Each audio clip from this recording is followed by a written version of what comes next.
Hello and welcome to another episode of Table Talks. We have, again, our beautiful couples here, and we're ready to get into parenting. Yeah. Parenting, that's all we're going to talk about today. Here we go. First question.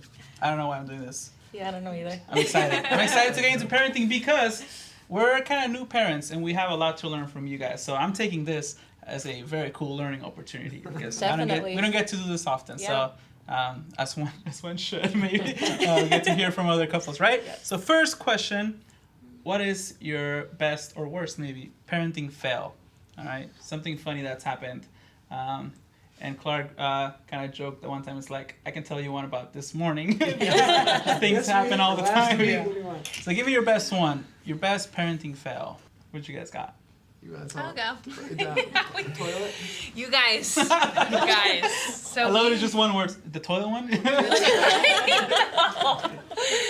So we have 4 small children, ages 6, 4, like 2.5, 1.5. And when our 4-year-old was potty training, oh man, you guys, we didn't realize it, but we coerced a confession out of him for clogging our toilet. And so I'll go back because Who clogged the toilet? our toilet's overflowing. We don't know what's going on. I don't know what's going on. Bathtub's It's full of water. stuff. And he's like, oh. And so we're like, Cal, what did you put in the toilet? You know, he's learning how to go potty. He's kind of excited about it. He likes, he's putting stuff in there sometimes, you know, like what's in there? Like, is it the green lizard? No. And I'm like, I've seen you playing with the green lizard. Did you put the green lizard down there? I did. I put the I'm like, green lizard. Okay. Oh, it's okay. We go outside and there's the green lizard. Green lizard's outside. What? Like, did you? Here's the green lizard. Yeah. So then we turn our attention. So like, Kirby. It had been Kirby. Why did you do the toilet? Why did you, was there a toy in there? Like, it's overflowing. What happened? Were you here? What happened? And she's like, I didn't do anything. We're like, no, you had to have done something. No, like, I think what's I overflowing? saw you in here. And she's like, yeah. Oh, I did get the paper towels. I did have paper towels, and I was cleaning it, and I might have flushed. I'm like, Curb. Put the paper towels in the toilet. You know Come about on, paper towels. And so we get the plumber guy called, Yeah. and he gets there, and he's, he's like, you guys got a big, like, he's doing his thing. Cranking toilet. it He's out. like, what's in here? And it turns out it's the flushable wipes that we flush down the toilet. Oh, so we my got Cal to confess and Kirby to confess, and neither of them did it. It was us. So he had to walk us through toilet, just like, maintenance, and, it says flushable, They're but not don't do flushable. it. Flushable. Okay, I know. so there's one of hundreds. How about you guys? What would you do? my What about goodness. yours? I have one. So we were at Lake Arrowhead on vacation, Yeah. and we were going out to breakfast. This is when Olivia was, I think she was like 6 or 7 months old. But It's a very hot day too. yeah, it was summer. So we were going to Denny's, and I thought I went prepared. Like, my diaper bag was fully stocked, and I'm like, okay, cool, I have enough. Sorry. Yes.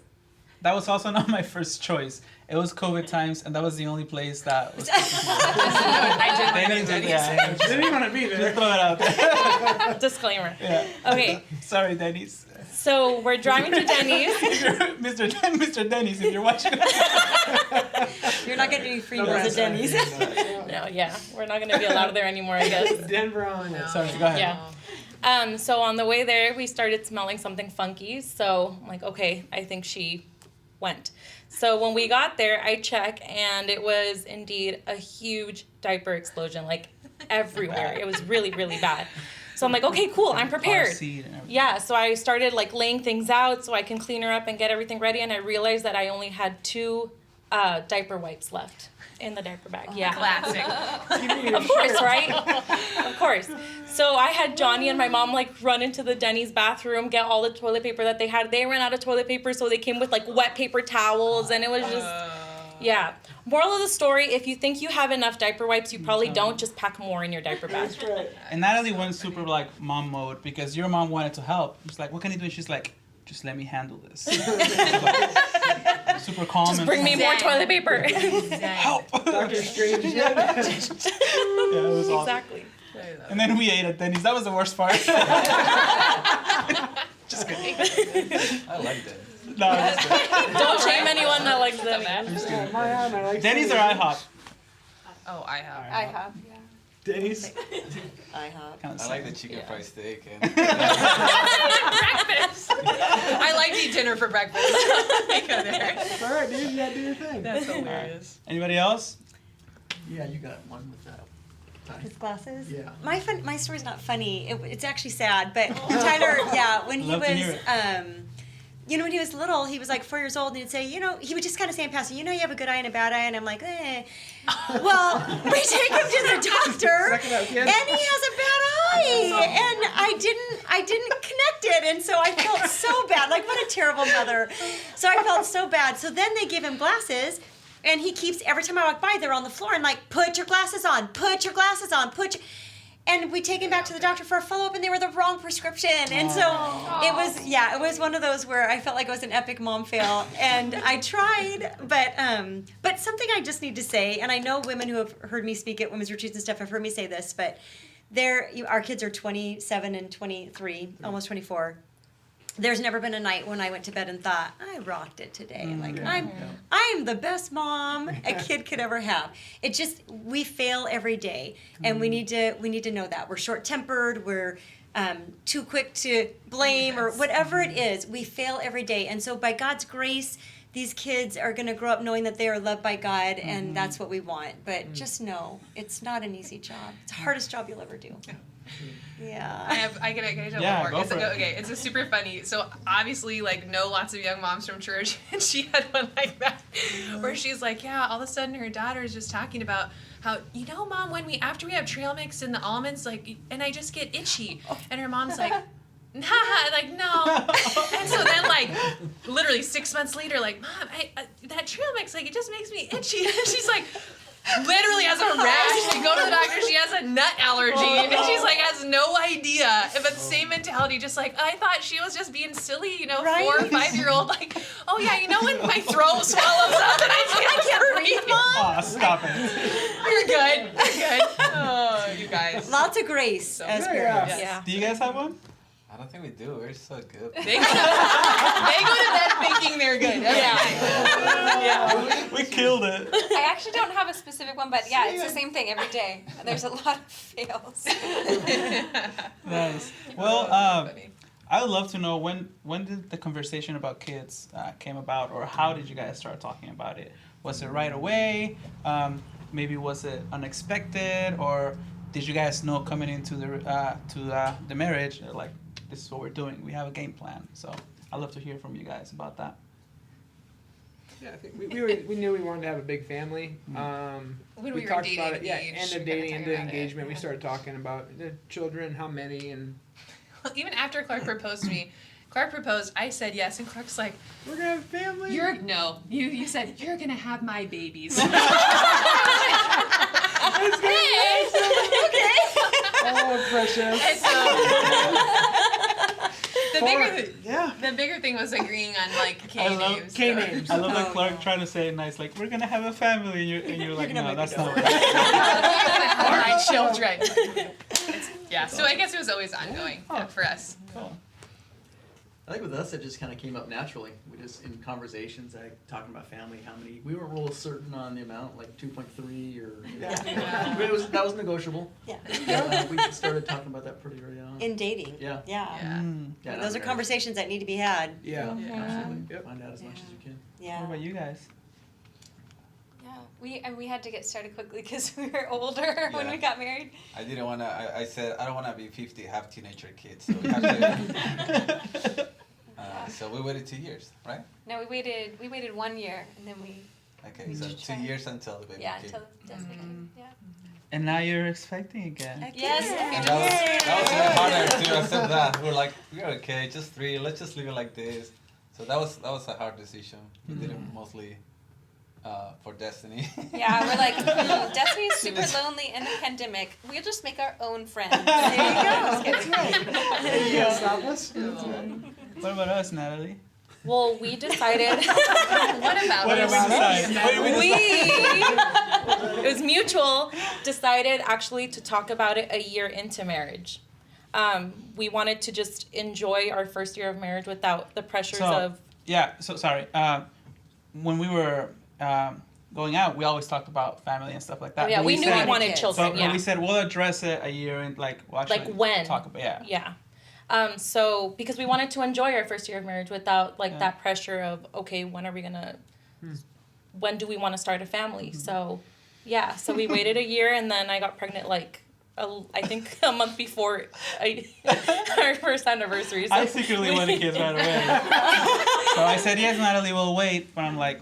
I think we had the conversation 8 months into our marriage, and I things got pregnant started, right away. Yeah, things just started happening really fast because I'm still in seminary, but at that time I was deep into seminary. So Natalie would be like, but you're not going to have too much time, this and that. And I was like, you're right. I'm like, come on, kids now. And then just things started happening. It's like the house we lived in was kind of tiny, and Natalie's like, when we have more space, we can start talking about it. And literally that same week we moved into the house that we live in now, we find out she was pregnant. Yeah. So it was kind of a godsend too. Yeah. It was crazy. For sure. So now we're also in the process of saying all right, when is the next one coming? You know, we're gonna try to time it. And we'll see if God, or when God gives us another one, we'll see. Yeah. So we're in that process right now of talking it out and see what happens. But secretly, I'm ready. Not very secret. If I'm being honest. Well, she knows. Yeah. She knows, yeah. It's not a secret. Flip it over like a pancake. That's right. That was all Clark. Oh, we didn't even get to talk about that. Go back to our last episode. Yeah. So here's another question. How do you discipline your kids? This is something that we would like to learn from you guys. Yeah. Because as a joke, we started telling OG to go, when she does something bad, but to herself, right? She kind of goes like, and now she just thinks it's funny. She thinks we're playing around with her because we go, and smile, and then she goes, and then she runs away and starts being bad again. Yeah, So she's she in thinks her it's crib hilarious. yelling, and then looking to see if I'm watching her. Yeah. So we want to learn from you guys. How do you discipline your kids in a godly, biblical way? Yeah. I think, I mean, our kids are older. I think, we always wanted to discipline and love. There's certainly times when you get frustrated and you don't respond the way that you want to. We tried really hard to talk with our kids and communicate, but still call them to a high standard. I think your kids need to know the rules. They need to know that when they cross the line, there's going to be consequences to it. So I remember one time we had some friends at the house, and their child was getting into something they shouldn't get into, and they just said, just tell them no, just tell them yes, they can have that, and then they'll stop. If we don't want them to touch something, we'll tell them no, you can't have that. And I thought, you are sending these kids a mixed message. Your yes needs to be yes, your no needs to be no. If you say no, stand your ground. Help them to cooperate with what you're saying. So don't be wishy-washy. Make your yes, yes, and your no, no. Don't be wishy-washy on it, because then they don't know where the boundary is. Yeah, consistency.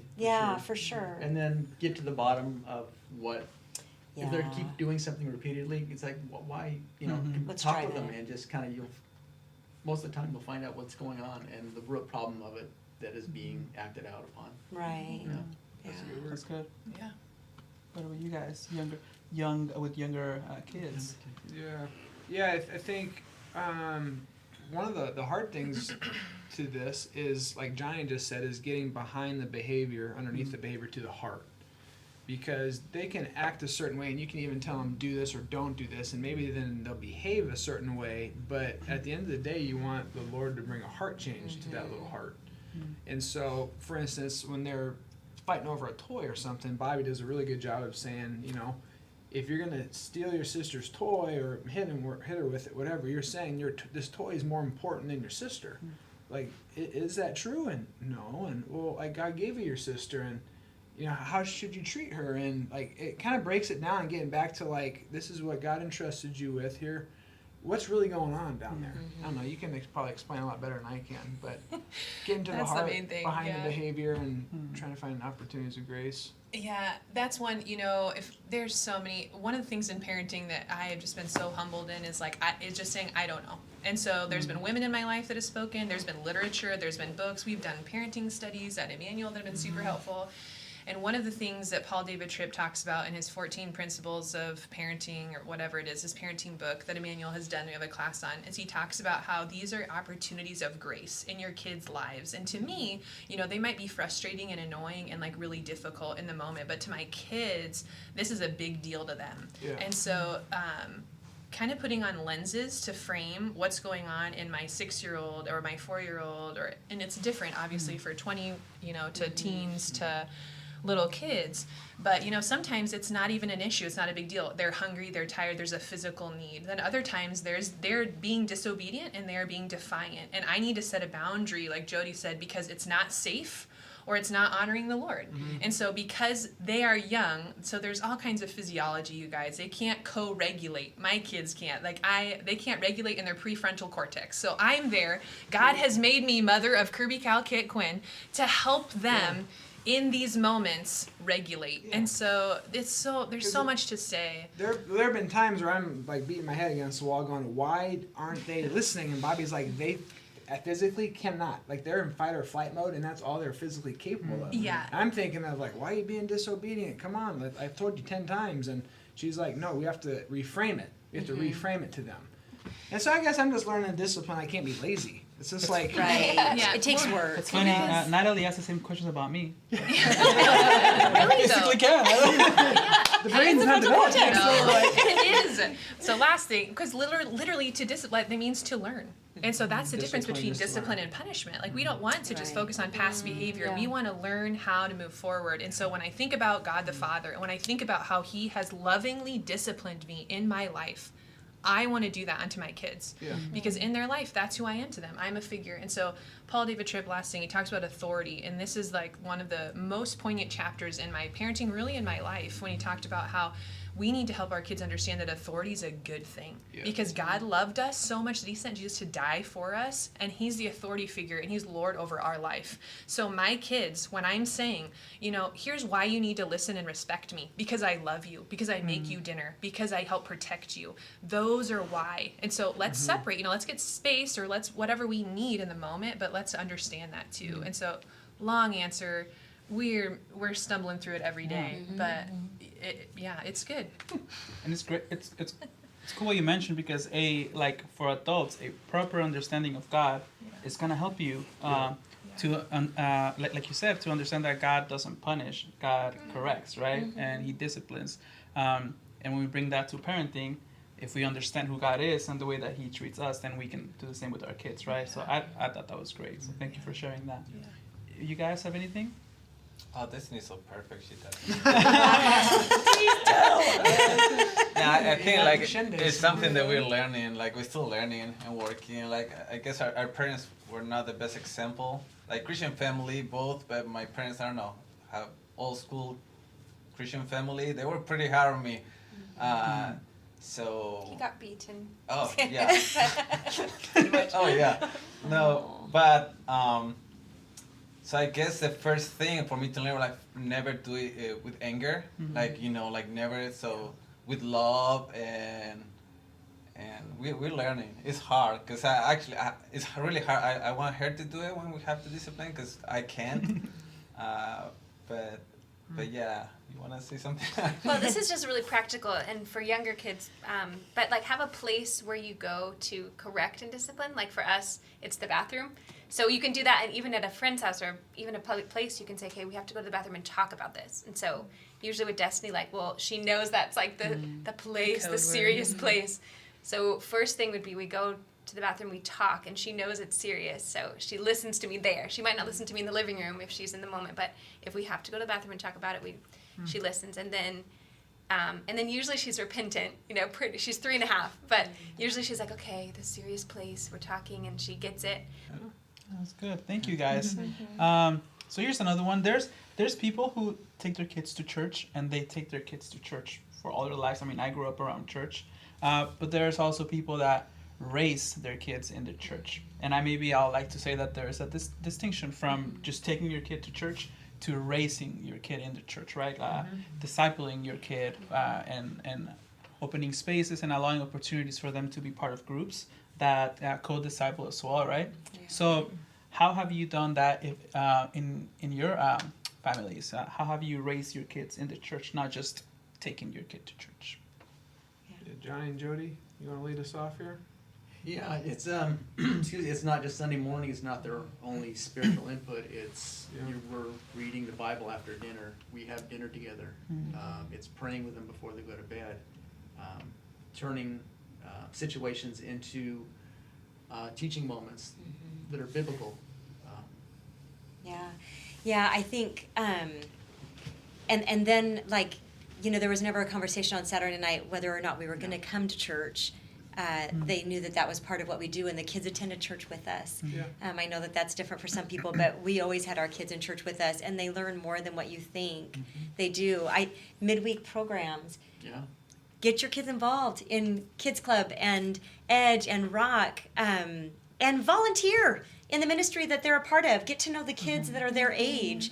That's an important part. I think part of it too is just kind of incorporating, like, even as you come out of church, discussing what you learned. Incorporate that as part of as a family. So when they go to their youth group, what did you learn? What does that mean? How do you apply that? You process it together, and that's part of it. The other thing, honestly, is, Johnny, you said it, like, allow the church to be a community for your family. So one of the things, and I've shared in past table talks, for when I came on staff, one of our concerns was, what's the price our kids are going to pay? Our kids were raised in this church. They were raised by this church. They have been invested in by the leaders of this church. Our kids have served in this church because they don't know any different. And that's what you want. You want it to be, they belong. It's not mom and dad's church, it's our church as a family. So. Wow, that's key. Yeah, it's not just my parents' church. It's my church too. Yeah, That's for awesome. sure. I just think it's a great community for them to worship with their family, learn to serve, learn to disciple, be discipled and disciple other people. But it's also really healthy to have other voices of authority in your life, especially when you have the same common values. You're all in the stream, you might go left and right a little bit, but you're still heading towards, the way of Jesus and Jesus himself. And so having, Kathy Lewis or Jody or whoever else it is really speak truth and life into Kirby, Cal, and Kit. And they're not there yet, but I know when they get to be older, eventually, like, what mom and dad thinking isn't cool. I don't even believe them. The youth pastor could say exactly the same thing mom and dad say, and it's like the most profound thing ever. And that's where the church steps in, and they're like, Mom, you're not going to believe what I just learned today. And mom's like, are you serious? I've told you 100 times. Talked about this. But, the youth pastor said it. And so, hey, I'll take it. If we're teaching. But that's who you want speaking into their lives. Yeah, so it's just a good thing. Ditto. Yeah, well, for me, the full time in the ministry, I always wanted to do together as a family, including Destiny. Not just me, and it's my job as a family serving together to God. And she was a baby. She will be with us in the rehearsals and the worship times and meetings and everything. She grew up there, and now she's only 3.5, but she loves worship and she loves to worship. And I think I love doing this together, and she's little, to be part of what we do in the church. And also I love how Stella, they always have a devotional together in the morning, and since she was little, and it's really nice to see how when she prays at night, how she prays and the things that she says. You say, okay, I think we're doing a good job, right? Like We're killing it. I love it. Exactly. Well, this is funny. Destiny sometimes wants to play church. Like, she'll set up a little pulpit, and she'll be like, okay, you do worship, and, like, you're going to preach, and then That's for awesome. communion, we have, she does, like, apple juice or something, She, does all she the loves church. She loves it. Awesome. Yeah. So funny. Something that we would like to work on is we want the time that we're going to church, or that when she sees us serving, that she sees that it's a joyful thing and that it's a gift. Right. Being around church a lot and with a lot of parents, getting to church can be a very stressful time. Like getting ready, driving to church can be a very stressful time, especially if you're serving or if you're like preaching or leading worship or whatever you're doing. Getting there can be stressful, and then you have to put on the, all right, game face on, like I'm ready to serve. No, starts at home, right? Yeah. So something that we want to try to model is like, this is a joyful time. It's gonna be stressful. It's gonna be a wreck if we have more than one kid, but it's a joyful thing to serve God. I mean, you guys can probably talk a lot more about that than I have. But that's something that we want to learn and we want to try to do as a couple, as Olivia gets to see us serving. Something that you said is something that I also learned from Natalie, is that she always says we would just go to church on Sunday. We knew that was a given. Pastor Richard, she's like, no, church is on Sundays, and if you live on this roof, like, church is going to be on Sundays. But then it was also not just being at church, but serving at church, being involved, being invested, being part of the family, of the church family. So myself, Bailey, and Andrew, we lead the youth group here, and Kathy leads the children ministry as well. And something that we want to do is co-disciple with you guys. We don't just want to be the hangout place for your kids. We actually love your kids and we care about them so much that we want to co-disciple. We believe that you guys are the main disciplers, that the family is where it's at, and the place that we take is your support. So we want to equip you as much as we can with tools, questions, and all this kind of stuff in the fall, so that when we have our programs, Edge, Rock, and Kids Club, you are more than prepared, and have tools available so that you can disciple your kids, and we'll love them here and co-disciple with you. Shameless plug, but please, you have a lot of tools available and a lot of people that love and care about your kids, and please get involved and love on them as well. And we'll try to do the best we can to do the same. All right. Was that great, or was that great? They don't send their kids out. All right, here we go. Next question. How do you address hot topics at home? Kids say the darndest things, right? Yeah, they do. And they also might ask some really funny questions, and I love to hear this. How do you address just like the random questions, and then also the serious ones? Let's say sexuality, even maybe, I mean, I was going to look at you guys, but you guys, if you guys talk about politics or something like that with your kids, how do you even address that? I would say for us so far, it hasn't been forced at all. It's all come up very naturally, organically. Usually with Kirby, sometimes Cal now, as they're observing what they see, and they ask us about it. And so we've talked to them about, how like not everybody believes in Jesus. Even though that's all they know. Like there are people that believe in other things, and we've talked about that. We've talked about how we believe marriage is a man and a woman, but there are other people who think that marriage can look differently. And so that's not going to be a shock to Kirby when she's already witnessed that in our world. But even heaven and hell, angels and demons, we've talked about these things. And it's usually because they've watched something on like a kid's, like a Bible story thing through youth group or nursery or whatever, and it's come up really well. And so I think that's just key. That's the one thing I'll say is like when things come up, it's very easy because you're, a parent and they're your child. And so it's very easy to like, let's redirect and distract. We'll come back to that in 5 to 7 years. Okay, great. that's what the flesh wants to do. Yeah, but so, in the best, like most kid friendly for us would be 6 to 4-year-old, 13 to 15-year-old, 20 to 27-year-old kind of language to help them just get a framework, because it might just be a line. It might just be like a sentence or two to help them like, oh, what did I see? Or it might be, sometimes, Kirby's 6, but sometimes we'll sit around the dinner table after a devotion or after dinner time, and the younger kids will kind of, float away to go play, and then Kirby will bring something up. And so I think that just in our little bit of experience, what's been most helpful is like when she does bring it up, let's talk, because she's wanting to know. And so, that's, this much, but it's been good. Yeah. Anybody else? How do you address those tough conversations, those crucial conversations? Yeah, I think one of the things that we've really tried hard to do is to always answer honestly. So if they have questions, like even, when they're growing up, if they had questions about sex, we will answer honestly. And when you've had enough, you just call it, and we'll stop the conversation. Like, so I never wanted to do, we never wanted to do fluffy answers or redirecting kind of things or mislead them into untruth. We wanted to answer honestly. So I think that is super important. Let the kids kind of lead the conversation. I think another thing that we've tried really to be intentional with is when the kids, especially as they get older, when they're ready to talk, I try really hard to stop what I'm doing and be very present.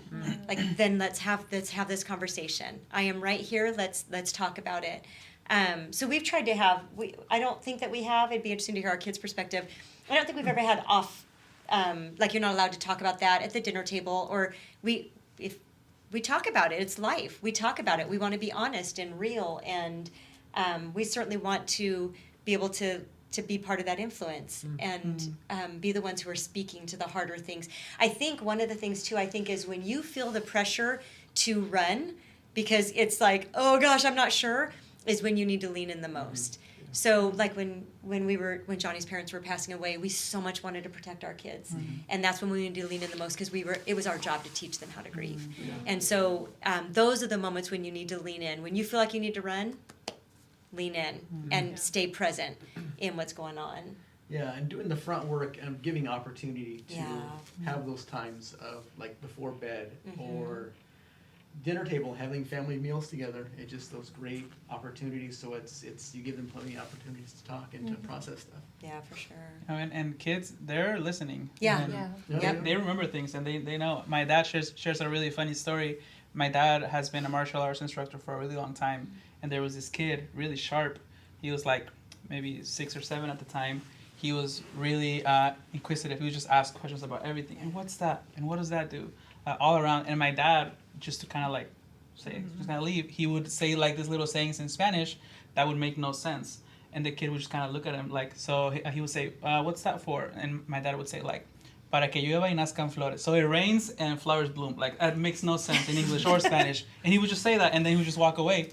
And then the kid would like, and what does that do? And my dad would say another little saying or whatever. And then one time the kid told my dad, you always answer the stupidest things. And my dad's like, oh, like, you're right. You're right. Like, Yeah. I should probably just actually teach you, you know, like actually answer and tell you what that's for. Yeah. And I just laugh because like kids are actually listening and Yeah. they want to learn from you. Yeah. Anybody else? You guys have anything you'd like to share on that? You want to share about the dead?